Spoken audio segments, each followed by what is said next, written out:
country. Tourism is one of the critical pillars for socio-economic development of Zimbabwe. Its potential contribution to the attainment of our national vision for Zimbabwe to become an upper middle income economy by 2030 through job creation and foreign currency generation is therefore unquestionable.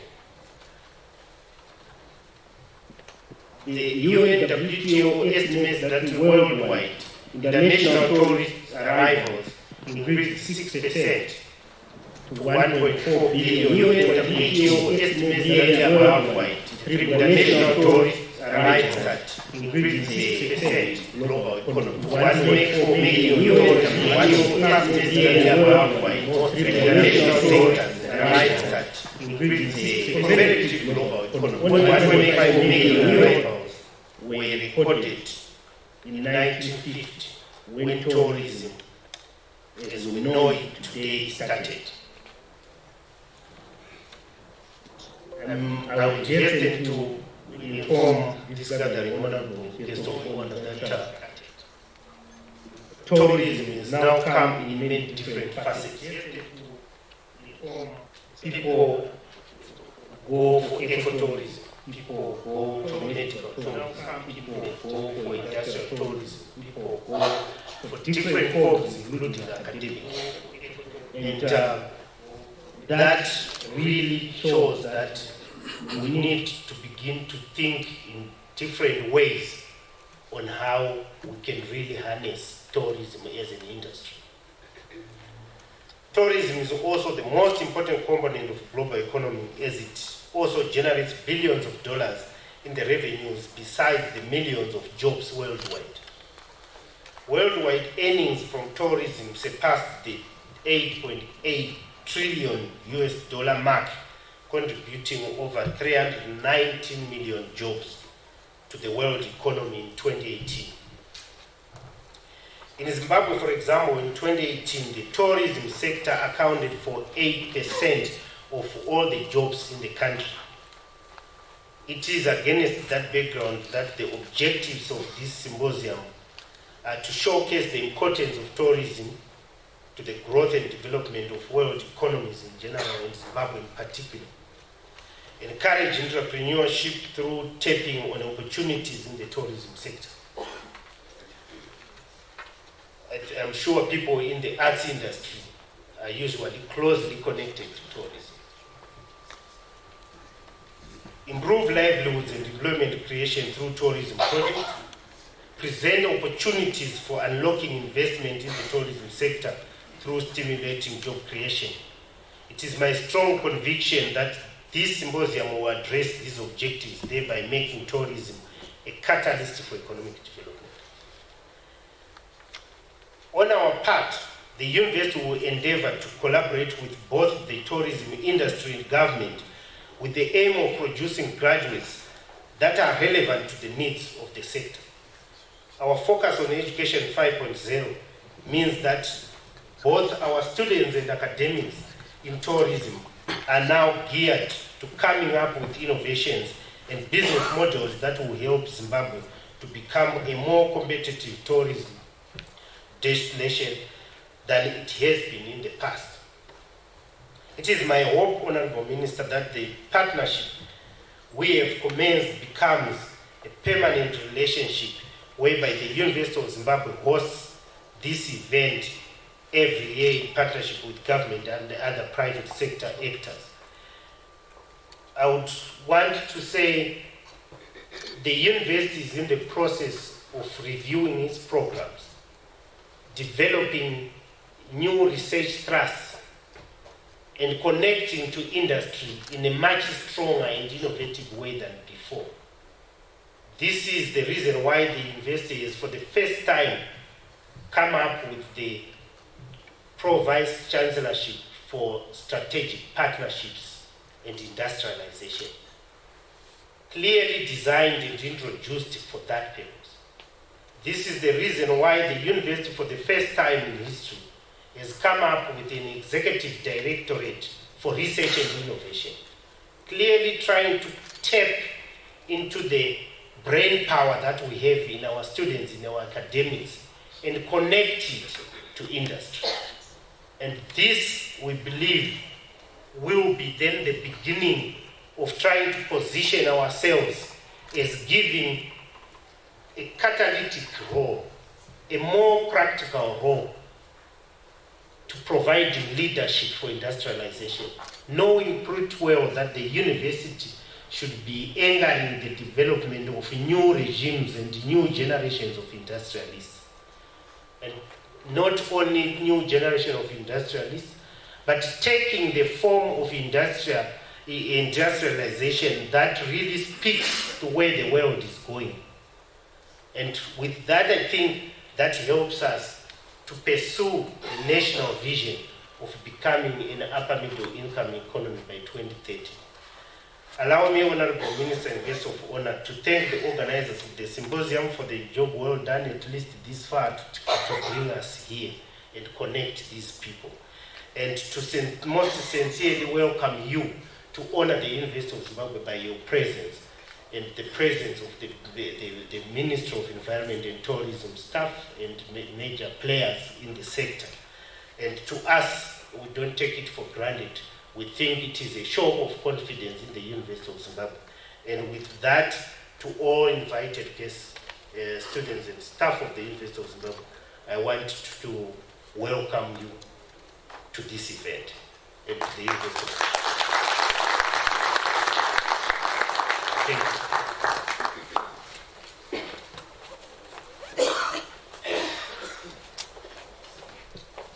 Thank you, Vice Chancellor. Indeed, there are many facets of tourism. Among them is green tourism, and my major interest is in wanting to find out the role of women in green tourism and job creation. And I'm working with the Department of Tourism in that area. In response to the Vice Chancellor's welcome, can I ask Mr. Sibanda from the International Labour Organization to make his presentation? Mr. Sibanda, sir.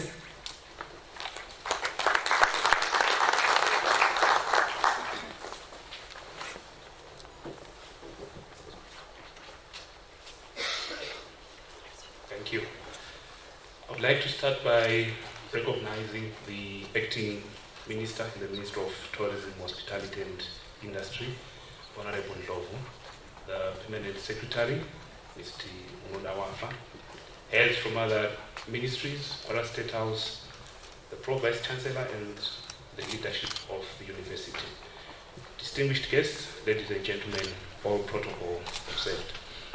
It is an honor to join you today on this very important discussion on jobs and tourism. I am from the International Labour Organization, and I think it was always good to introduce ourselves.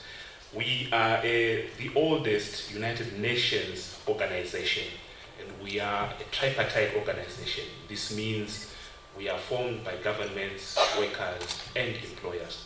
The mandate of the ILO is to promote tripartism, social dialogue, more and better jobs. On jobs, this is important because I think there's now a growing recognition that jobs remain the only sustainable route to allow communities and societies to work their way out of poverty. I'm with the country office that is based here in Harare, and we support Zimbabwe and Namibia. For today's discussion, my assignment is to provide two contributions. The first one is a global perspective on the discussion on the future of work. So 2019 has been a special year because we are turning 100 years, formed in 1919 after the First World War. We were formed because there was a recognition that work became a risk to people. Then people were dying in mines, then young people, child labor, and so on. So 100 years later on, there's a big reflection on how should work look like 100 years from today. So that is the first part of my task. The second one is to suggest a number of policy considerations that we may need to reflect on if we are indeed pursuing a better future for all through jobs.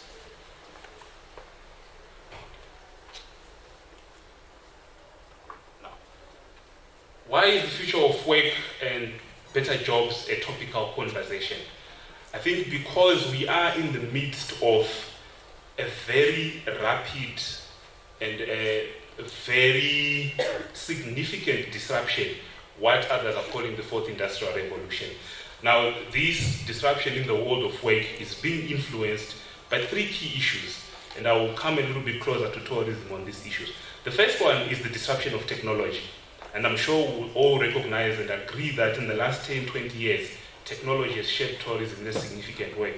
If we talk about Airbnb, if we talk about online booking, if we talk about Uber, virtual reality, social media and how it has shaped consumption patterns, I think technology is a big factor. The second one is the great sensitivity to the impact of human behavior towards the environment and a growing call to transition to more sustainable use of the environment. And this has also shaped the tourism sector. For example, it is expected that certain destinations can disappear in the coming years. There is also a rise of the responsible consumer who is interested and who is excited to have a package, knowing that the package that they're getting or their tourism experience does not alter the environment in a negative way. And then the third one are demographic changes. Population is growing, and more importantly, an aging population. And again, this has affected tourism. There is the growth of visitors from Asia or the civil-head tourists. Now, historically, as human beings, we have not been very good at predicting what the future holds for us.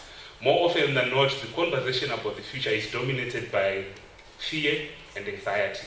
Jobs are disappearing, robots are coming to take our jobs. But the last 100 years prove otherwise. The jobs that are dominating the labor market today, we could not have imagined them in 1950. Who would have thought that Facebook would be one of the biggest communities? If you had asked thought leaders of 1950 what would be the bigger and the emerging trends in the next 50 years, we would not have been able to predict that. So this should do two things. Firstly, it should give us comfort to say we may not be able to predict the future as well as we think we can, but secondly, know that it is within our control to shape what this future should look like.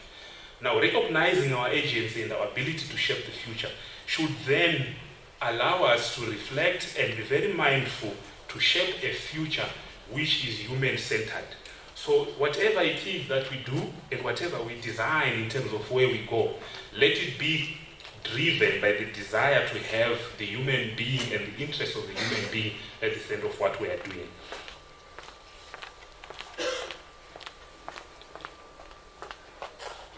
Okay, just in time. Now, where are we in the world of work? I think there are a number of key things that we need to look out for. The first one is that we are already struggling to provide jobs as it is today. Globally, we've got unemployment numbers of around 350 million people who are out of jobs. We've got 2 billion people are working in the informal economy. You have 300 million people who are working, but they are not able to meet their basic needs.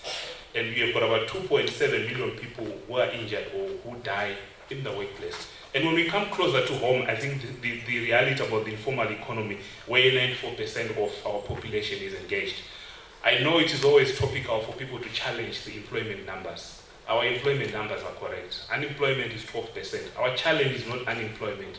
Our challenge is that the jobs that Zimbabweans are engaging in are not of an acceptable quality. So everyone is working, but the job that they're engaged in is not acceptable. Globally, again, there are a number of things that I think we need to reflect on. Issues of working time. 36% of the global population work more hours than they should. The growth of wages has been very slow. You know, wages over the last number of years has been growing at around 1.8%. If you look at the wealth that those who own the means of production have, their growth in incomes has been far much more significant than the growth in wages for the working population. Gender pay gap and gender equality. Women continue to earn 20 cents less per dollar than every man, and inequality has been on the rise. And then growingly and becoming much more important is the issue of the digital divide. There is a growing recognition that the access to the internet and digital technologies can become the next big thing after the usual literacy and illiteracy. Now, when we look again back in Zimbabwe, these problems are also prevalent. So what does this all mean? We've then said, being mindful of all these challenges and where we want to go, the ILO in 2019 launched a global process where we consulted thought leaders, national dialogue. Zimbabwe had its own national dialogue and submitted its position on what the future of work should look like.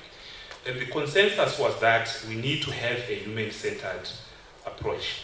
In July 2019, a centenary declaration was adopted, with Zimbabwe being one of the countries that supported this declaration. This declaration says if we are going to have a brighter future where people work and where they have decent jobs, we need to do three things. The first thing is that we need to increase our investment in people's capabilities. The second one is that we need to increase investment in institutions of work. And lastly, increase our investment in decent and sustainable work. I'll quickly go through each of the three proposals. Investing in people's capabilities, recognizing that technology and the nature of jobs is constantly changing. It therefore demands that we constantly reflect on what are the skills that are needed for people to be able to take advantages of new jobs that are emerging.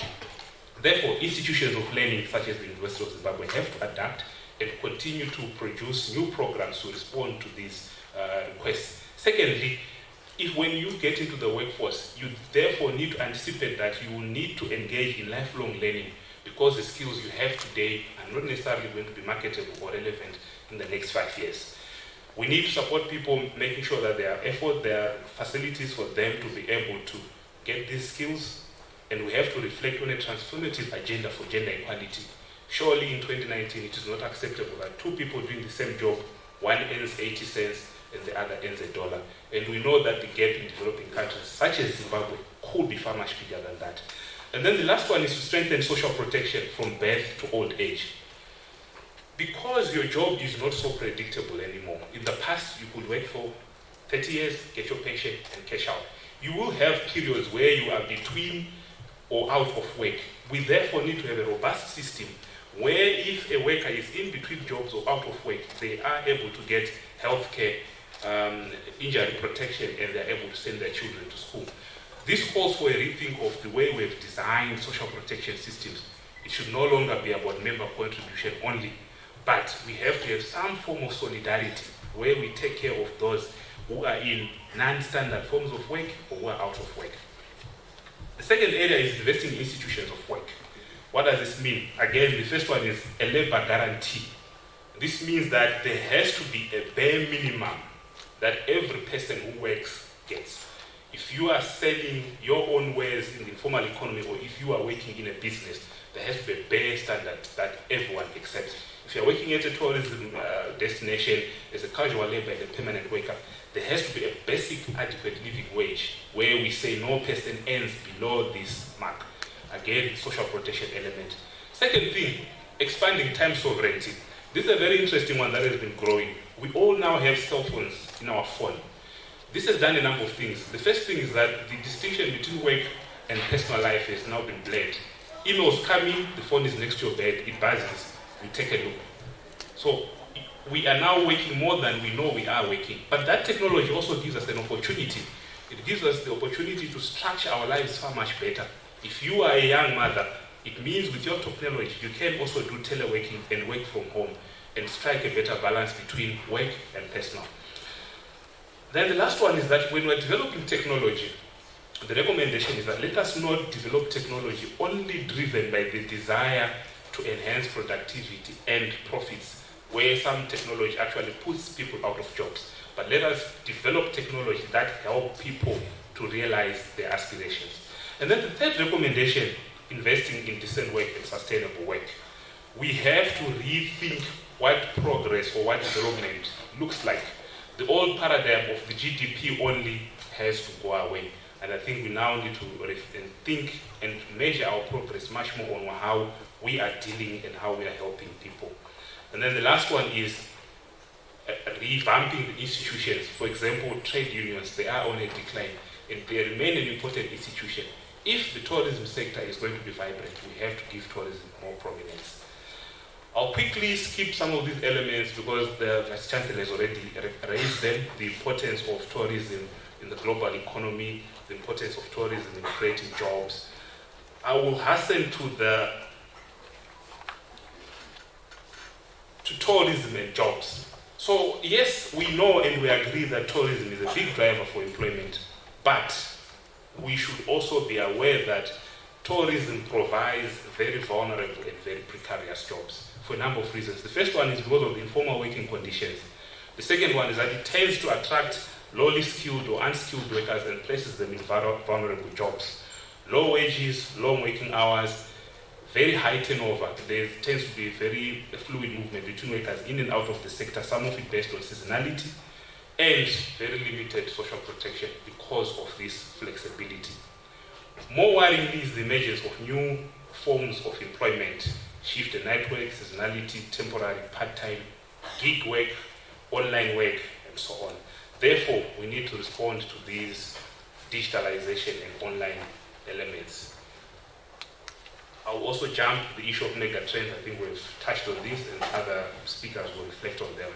And I'll conclude by sharing some reflections on what policy considerations we could make or recommendations on how we can respond to this change.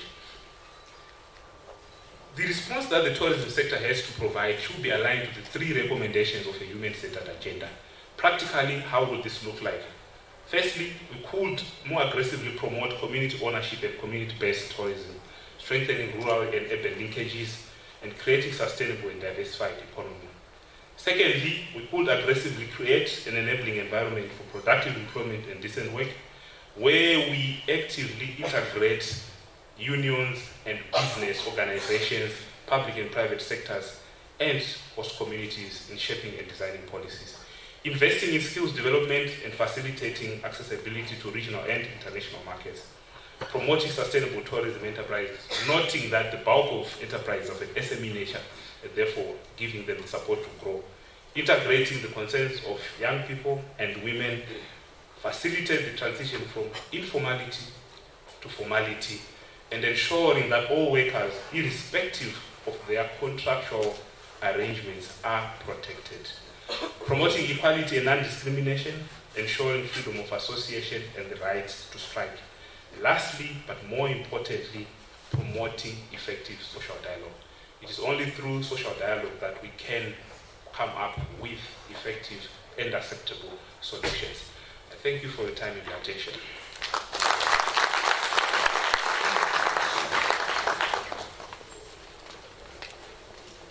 Dialogue indeed. Thank you very much, Mr. Sibanda. Just acknowledge the role played by ILO. They facilitated and made this symposium possible by providing some of the resources. Can you please give them a round of applause?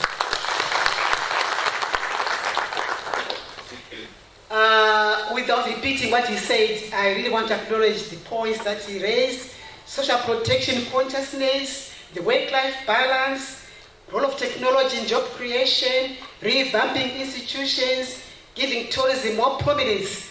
Is creating this dialogue that we are really saying is very important. Once more, thank you.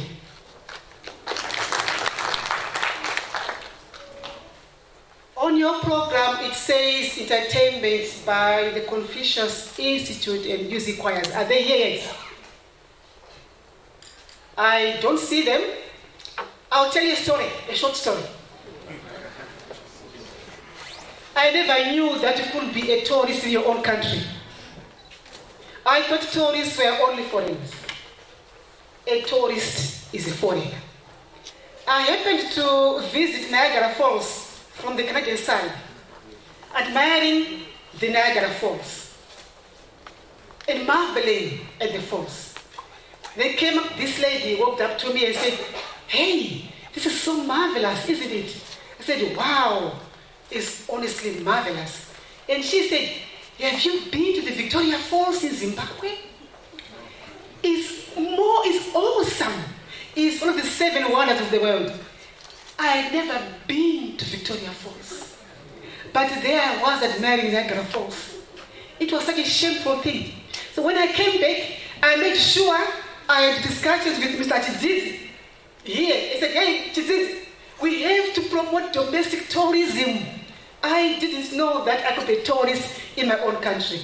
So the first thing I did when I came back from that trip was to visit the Victoria Falls. Thanks to Mr. Chidzizi, he did come up, honestly, with domestic tourism. Thanks to him. Okay, can we ask Mr. Munoda Wafa to introduce to ask the Permanent Secretary to introduce the Minister. You'll do it. Thank you. Thank you very much, Director of Ceremony. The Permanent Secretary is here to leave due to some emerging commitments. He has asked me to introduce our guest of honor for the day. Our guest of honor, ladies and gentlemen, is a man who is well known at Insukamini Primary School. That's where he did his primary school. And he proceeded to Mpopoma High School, where he also did his A-level. If you go to the National University of Science and Technology, history will record that that's where he did his BCom in Finance Management before he proceeded to do his Master of Science in Finance and Investment. Finance runs in his blood, and if you also go to Lupane State University, he was a lecturer there in accounting and finance before he was called into politics. I hear politics is a calling. You really can't ignore it when it comes knocking at you. And for this reason, he's not a missing person, but he's a member of parliament for Bulilima East. If you go there, the development he's doing in his constituents is quite visible. So he is the member of parliament for Bulilima East constituency. It's also for that reason that he is currently holding 2 posts in cabinet. He's the substantive Minister of Industry and Commerce on one hand, and at the same time, he's our acting Minister for Environment, Tourism and Hospitality Industry. Ladies and gentlemen, our hands together to Honorable Mobizita Mangaliso Lovu to come and address.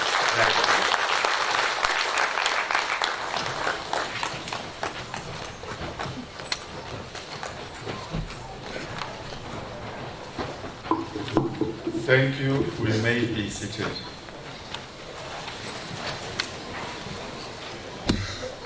I had no idea you know so much about me. The Permanent Secretary in the Ministry of Environment, Tourism and Hospitality Industry, Mr. Munoda Wafa, who has just been assigned somewhere. The Vice Chancellor of the University of Zimbabwe, Professor Dr. Paul Mafumo. He has also just left for a council meeting.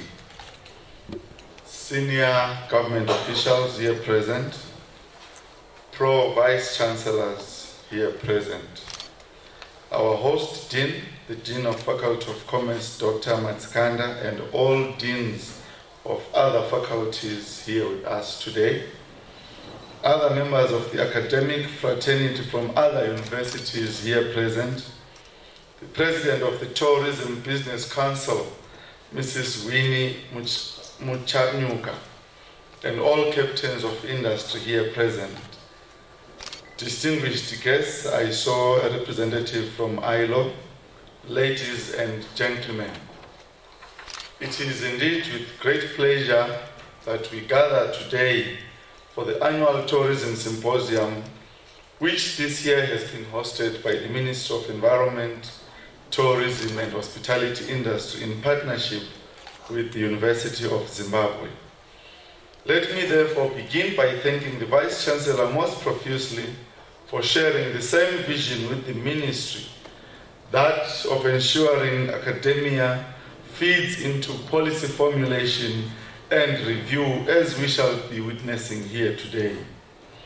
May I also applaud the Ministry of Higher and Tertiary Education, Science and Technology Development for their broader vision to reform the education sector in Zimbabwe to ensure that it addresses the unique challenges we are facing as a country.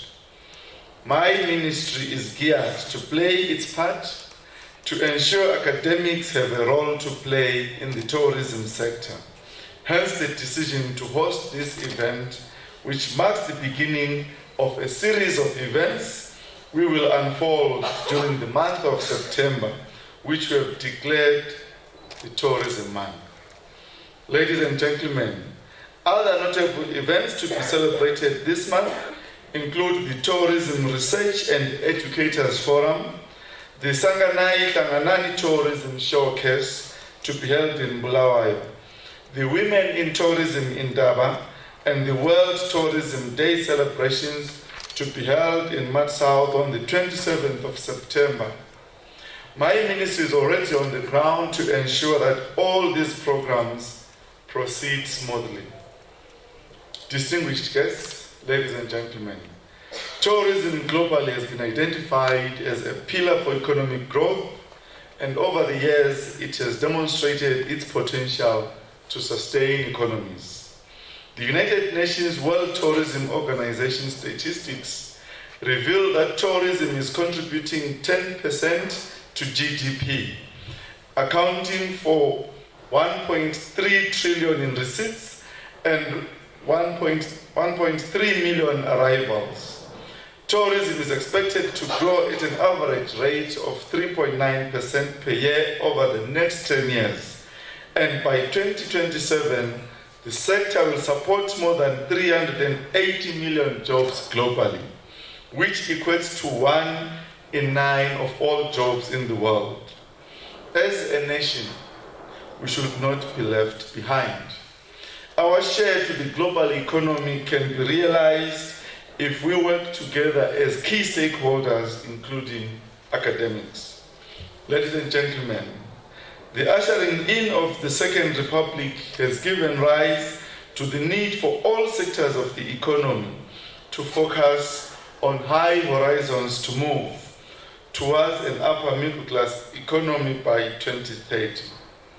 In this regard, we are being challenged as the tourism sector to be innovative and engage in strategies that are anchored towards attaining the national vision. In view of this, tourism alone cannot succeed without the critical role played by universities, colleges, and other stakeholders. Your support is indeed valued greatly. We are gathered today, ladies and gentlemen, to share knowledge with broad objective of lifting Zimbabwe tourism to greater heights. This year, the World Tourism Day will be celebrated under the theme, I quote, "Tourism and Jobs, a Better Future for All," close quote. As academia, my challenge to you today is to unpack the theme further and explore best possible options for job creation and recommend innovative and practical ways that the country can use to create jobs in the tourism sector. Ladies and gentlemen, the government of Zimbabwe recognizes the importance of young people in the economy. In this regard, there are a number of opportunities in different sectors that are open for college leavers.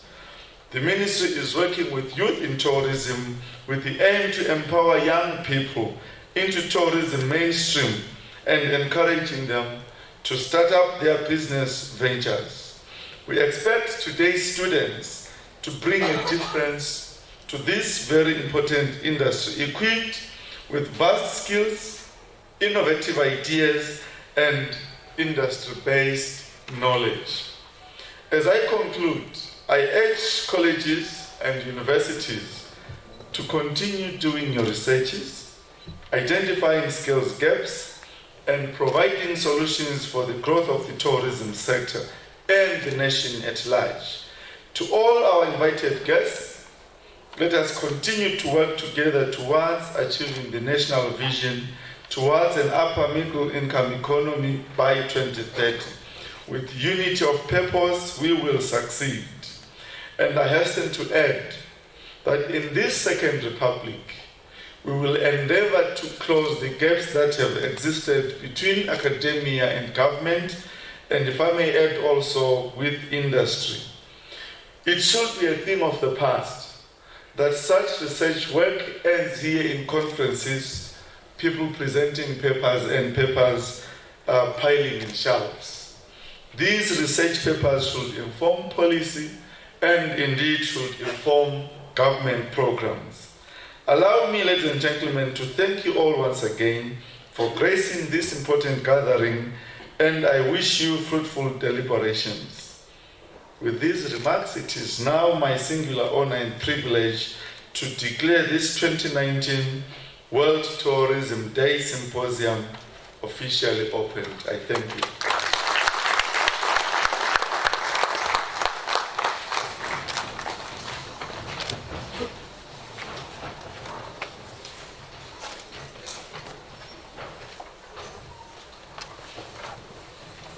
Thank you very much for this keynote address.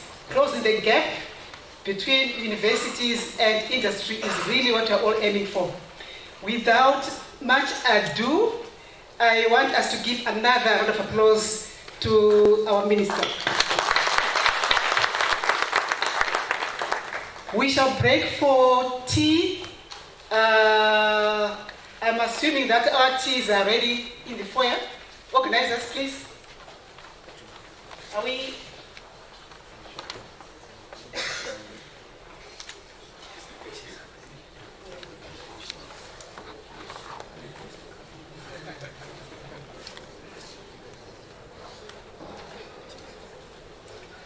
Thank you. This is Dr. Nyarwata. All our VIPs will be led by Dr. Nyarwata. Please follow him through this exit to your teas. And the rest of us will have our tea through the exit at the back. By the right side corner, we'll have our teas. And we meet in 30 minutes. Thank you very much.